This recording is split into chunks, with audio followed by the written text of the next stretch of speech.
सो hey guys, कैसे हो आप लोग? बच्चों, मुझे पता है कि अभी आप लोग टर्म 2 की तैयारी में लगे हुए होंगे, लेकिन ये भी पता है कि कहीं ना कहीं टर्म 1 एग्जाम आपके मन में कहीं ना कहीं खटक रहा है, उससे जुड़े हुए चीजें खटक रही हैं। और गाइस, ये अभी एक बहुत इंपॉर्टेंट वीडियो आ रहा है आप लोगों के लिए, ये मैं लेकर आया हूं बिकॉज इसमें टर्म 1 रिजल्ट को लेकर के जितने भी इश्यूज थे वो आज आपके क्लियर हो जाएंगे, क्योंकि डॉक्टर संयम भारद्वाज का एक्सक्लूसिव इंटरव्यू मैं भी आपको शो करने वाला हूं, जो अब से थोड़ी देर पहले मेरे पास में आया, तो मैंने कहा मैं आपके लिए जल्दी से एक वीडियो बना लूं। हालांकि देख रहे हो आप लोग अभी कि आज हम लोग वीडियो को डालने के लिए, अपलोड करने के लिए मूड में नहीं थे, बिकॉज मैं आपके नोट्स पे काम कर रहा हूं, क्लास 10 12 के नोट्स पे।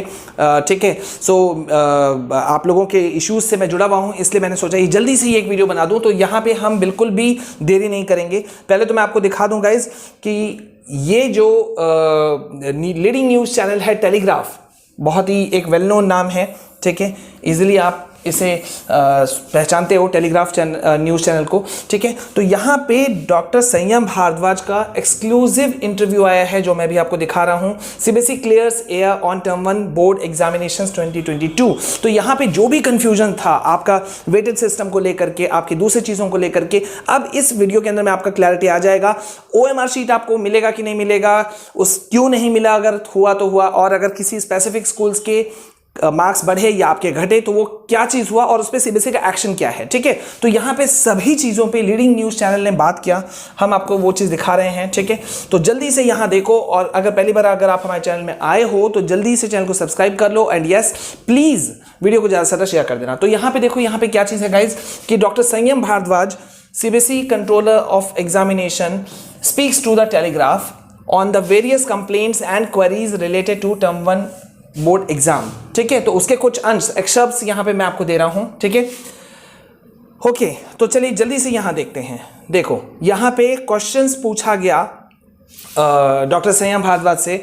ठीक है, तो यहां पे उनसे पहला क्वेश्चन पूछा गया था कि भाई why did the CBSE send the results to the schools instead of announcing them itself. आखिरकार आपके मन में भी एक सवाल था कि भाई सीबीएसई ने अपना रिजल्ट खुद क्यों नहीं निकालना ऑनलाइन वे में, और स्कूलों को क्यों भेज दिया गया। ठीक है, तो इसका जवाब देते हुए डॉक्टर संयम भारद्वाज ने देखिए क्या कहा है। बिल्कुल इंटरव्यू में जिस तरह से क्वेश्चन पूछा गया वो प्रॉपर वे में जवाब दिया उन्होंने, और मैं आपको पूरा समझा दे रहा हूं। उनका कहना था कि अगर बोर्ड अनाउंस करता रिजल्ट्स को, it would have had to provide 2 marksheets.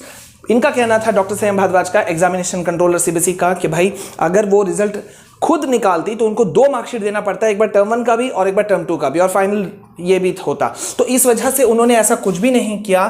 ठीक है, और वो कहीं ना कहीं कोविड पीरियड बैच बच्चे को कहा जाता, स्टूडेंट्स को कहा जाता, तो इस वजह से उन्होंने ये चांस ही नहीं लिया सीबीएसई ने। उनका ये सोच हुआ कि भाई पहला मार्कशीट जो है सीबीएसई जो स्कूल्स हैं वो दे दें अपने एंड से, चाहे वो स्कूल ग्रुप में डाल दें या अपने कोई मार्क्स वार्क्स लिखवा दें बोर्ड में, इस टाइप से कुछ हो जाए। ठीक है, मतलब 2 मार्कशीट का झंझट बाद में ना हो, ठीक है, क्रिएट ना हो जाए, तो इस वजह से नहीं दिया गया। अब सेकंड क्वेश्चन में बढ़ते हैं। ठीक है, और यहां देखिए इनका क्या कहना था और क्या क्वेश्चन पूछा गया।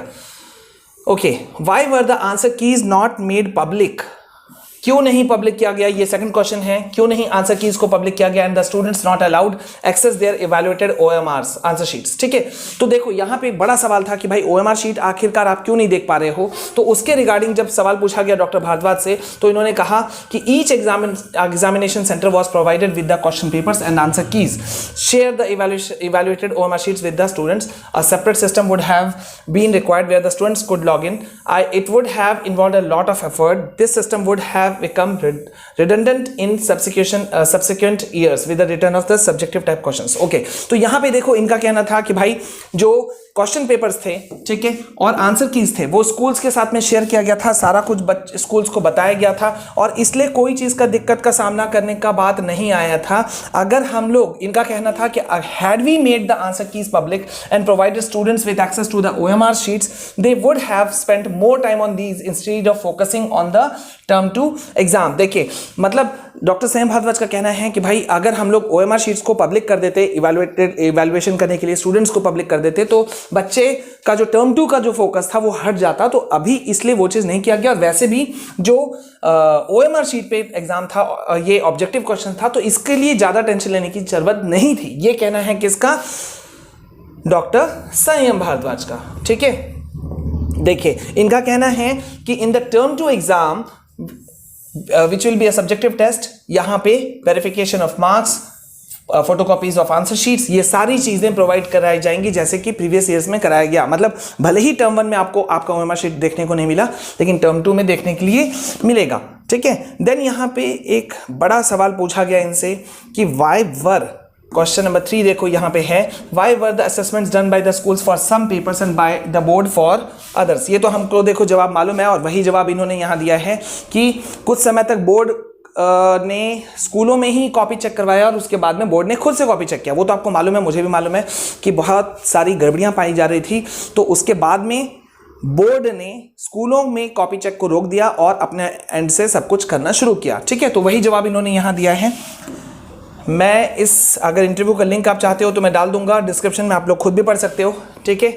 ओके, अब ये महत्वपूर्ण एक सवाल आ जा रहा है, why has the weightage to be awarded to the term 2 scores not yet been determined, when will it be announced। देखो मतलब टर्म 2 का वेटेज कितना होगा ये अभी तक बताया क्यों नहीं जा रहा है, ये सवाल पूछा गया। तो डॉक्टर संयम भारद्वाज का कहना था कि the board decided that the weightage would be decided after consultation with the stakeholders, deep and wide consultation will be done along with the conduct of the term 2 examination in April June. मतलब जितने भी stakeholders हैं, stakeholders मतलब क्या हो गए, जो भी इस एग्जाम प्रोसेस का हिस्सा हैं, जैसे कि आप लोग हो गए, पेरेंट्स हो गए, टीचर्स हो गए, एक्सपर्ट्स हो गए, ठीक है, ऑफिशियल्स हो गए, तो सबसे डिस्कशन करके ही ये चीज़ को बताया जाएगा, ठीक है, और फाइनली टर्म 2 के वक्त में डिस्कस किया जाएगा, ठीक है। और देन देखो यहाँ पे देखो नेक्स्ट क्वेश्चन पूछा गया, there are complaints that several private schools have helped their students answer questions, has the CBSE received such complaints as examine their veracity.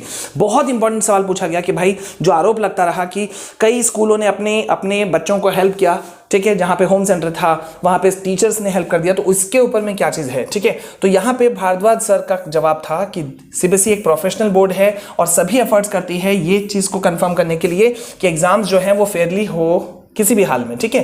Term 1 exam में बोर्ड ने ऑब्जर्वर्स डिप्लॉय किया था और स्पेशल फ्लाइंग स्क्वाड्स भेजा था during the printing of question papers, conduct of examinations and the evaluation, ठीक है। Okay, और अब इन्होंने ये भी इसका जवाब दिया कि जहां जहां बोर्ड को रिसीव हुआ है कंप्लेंट्स का, उन्होंने एडिशनल ऑब्जर्वर्स को वहां लगाया सो डैट कि ये चेक हो सके कि एग्जाम फेयरली हो, ठीक है। और डेटा को भी एनालिसिस किया गया। देखिए बहुत बड़ा बात निकल कर क्या है, मतलब अगर किसी स्कूल का पहले का रिकॉर्ड मान लीजिए क्लास 10th का रिजल्ट या 12th का रिजल्ट अगर मान लीजिए कि 75% जा रहा था और अचानक से इस बार हाइक होकर के 85 हो गया, 90% हो गया, तो ऑटोमेटिकली वो रेंज में आ गया, शक के घेरे में, है ना। तो यही चीज़ यहाँ ये कह रहे हैं कि इस पर बड़ा चीज़ डाला गया है और इस वजह से बोर्ड जो है वो is determined to take strict action against the schools it has found using unfair means and practices. जिन भी स्कूलों ने, मैंने ये बात देखो कहा था, जिन भी स्कूलों ने गड़बड़ी की है उन पे स्ट्रिक्ट एक्शन लिया जाएगा, ठीक है। अब यहाँ पे देखिए यहाँ पे कहा जा रहा है कि there are complaints about students not receiving compensatory marks for their flawed questions and for questions that had more than one correct answer, has the CBSE examined such complaints and are these true. यहाँ पे मतलब जो questions में आपके bonus marks वाला सवाल है एक तरह से कि जिन क्वेश्चंस में गड़बड़ी हुई थी उसका मार्क्स मिलेगा कि नहीं मिलेगा, तो देखो यहाँ इन्होंने कहा कि भाई बिल्कुल मिलेगा। और सबसे बड़ी बात देखो यहाँ पे अब मैं आपको दिखा रहा हूँ, ये इंटरव्यू में सबसे बड़ी बात ये थी कि स्टिल फिर भी if any student has any issue, किसी भी स्टूडेंट को अगर कोई इशू है वो अपने तकलीफ को, अपने प्रॉब्लम्स को भेज सकते हैं थ्रू देयर स्कूल्स। लेकिन यहाँ पे मैं आज एक मेल लिखने वाला हूँ बच्चों आप लोगों के एंड से कि इनका कहना है लास्ट में इंटरव्यू के एंड में कि अगर बच्चों को तकलीफ है तो वो बच्चे डायरेक्ट अपने स्कूल के थ्रू वो प्रॉब्लम को सीबीएसई को भेजें। लेकिन हमारा सवाल ये है कि हज़ारों स्टूडेंट्स कंप्लेन कर रहे हैं कि वो कंप्लेन करना चाहते हैं, उन्हें इशू है, लेकिन स्कूल्स वो इशू को नहीं ले रहा है और आगे फॉरवर्ड नहीं कर रहा है सीबीएसई को, तो उस पर क्या करेगी, ये मैं मेल अभी लिखूंगा, ठीक है। सो प्लीज़ हमें हेल्प करो। टर्म 2 हमें मेहनत करके आगे बढ़ना है, लेकिन टर्म 1 के जो इश्यूज़ हैं वो हमें सॉल्व भी चाहिए, और क्योंकि वो मार्क्स हमारे लिए बहुत वैल्यूबल है। आज जो लोग बोलते हैं कि अरे ये सब खत्म हो गया, वो शायद गलत पे हैं। अगर गलत पे नहीं होते तो ये इंटरव्यू जो अभी आप देख रहे हो, इतना बड़ा जो न्यूज़ चैनल है, लीडिंग न्यूज़पेपर है ये द टेलीग्राफ, वो इस बात को उठाते ही नहीं है कि नहीं। आप खुद बोलो कि टेलीग्राफ को क्या ज़रूरत पड़ा हुआ था अभी ये सब करने का, है ना। तो ये उठा रहे हैं, इसका मतलब इश्यूज़ बहुत जेन्युइन है और स्टूडेंट्स का ये इश्यूज़ को क्लियर होना ही चाहिए किसी भी हाल में। ठीक है। सो गाइज प्लीज़ वीडियो को ज़्यादा से ज़्यादा शेयर कर देना। मैं अभी बहुत सारे काम में हूँ, सो सेकंड वीडियो आने में शायद लेट आ सकता है। सो प्लीज़ वीडियो को ज़्यादा से शेयर करना और लाइक कमेंट ज़रूर करना। आप क्या फील करते हो, आपके साथ क्या हुआ था, आपके एग्जाम सेंटर्स पे क्या हुआ था, आपके मार्क्स कैसे गए, सब कुछ मुझे बताना। मिलते हैं नेक्स्ट वीडियो में। जय हिंद, जय भारत।